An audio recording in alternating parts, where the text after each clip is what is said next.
اب وقت آ گیا تھا MQM کے مرکز 90 پر دھاوا بولنے کا۔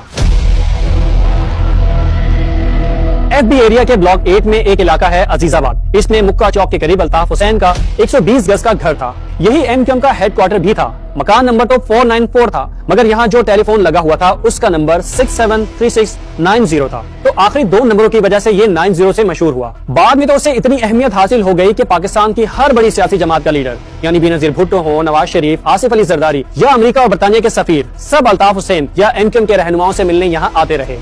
مگر ہم بات کر رہے ہیں جولائی 1987 کی، جب 90 کو مقدس ہونے جیسی اہمیت حاصل نہیں تھی۔ ان دنوں جب پنجابی پختون اتحاد کی قیادت کو گرفتار کر لیا گیا تو اوپر سے MQM کی لیڈرشپ کو بھی قید کرنے کا حکم آیا۔ اس زمانے میں وہاں علاقہ مجسٹریٹ رہنے والے اقبال دیوان کے مطابق ایک رات 6-7 پولیس موبائلیں 90 پر چھاپے کے لیے نکلی۔ کسی نے مشورہ دیا کہ راستے میں سیکرٹری فائنانس SM طارق کا گھر ہے، پہلے انہیں گرفتار کر لیا جائے۔ پولیس ان کے گھر پہنچی تو وہ موجود نہیں تھے، بلکہ وہ 90 پر تھے۔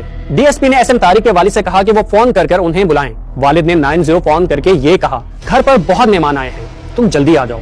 ظاہر ہے یہ 90 والوں کو چوکنا کرنے کے لیے ایک اشارہ بن گیا۔ یہی وجہ ہے کہ پولیس کی ٹیمیں جب 90 پہنچی تو نہ وہاں الطاف حسین تھے اور نہ کوئی اور رہنما۔ پلیٹوں میں چنے کی دال اور مرغی کا سالن رکھا ہوا تھا اور روٹیاں بھی پڑی ہوئی تھیں، یعنی انہیں کھانا کھانے کے دوران فرار ہونا پڑا تھا۔ 90 پر چھاپے کی ناکامی کے بعد الطاف حسین روپوش ہو گئے تھے، مگر پھر چند ہی دنوں بعد انہوں نے خود کو قانون کے حوالے کرنے کا فیصلہ کیا۔ وہ لکھتے ہیں کہ 30 اگست 1987 کو انہوں نے رضاکارانہ طور پر گرفتاری پیش کی، کیونکہ صورتحال یہ تھی کہ مہاجروں کے گھروں پر پولیس چھاپے مار رہی تھی۔ کارکنوں کو گرفتار کر کر ان پہ ظلم کیا جا رہا تھا۔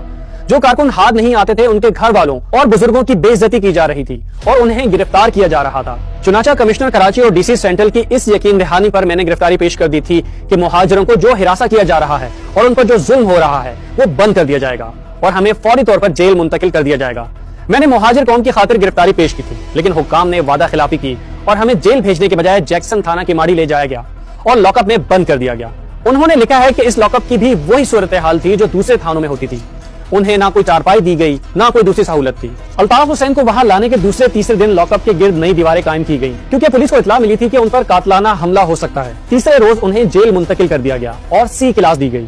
بعد میں وکیل کی درخواست پر عدالت نے B کلاس دینے کا حکم دیا، تب انہیں چارپائی دی گئی۔ الطاف حسین کے مطابق اس قید کے دوران کوئی پوچھ گچھ نہیں ہوئی، بس حکومت کے مختلف نمائندے بات چیت کرنے کے لیے بار بار آتے تھے، پیشکش کرتے تھے کہ وہ ضمانت پر رہا ہو جائیں، باقی لوگوں کو بعد میں رہا کر دیا جائے گا۔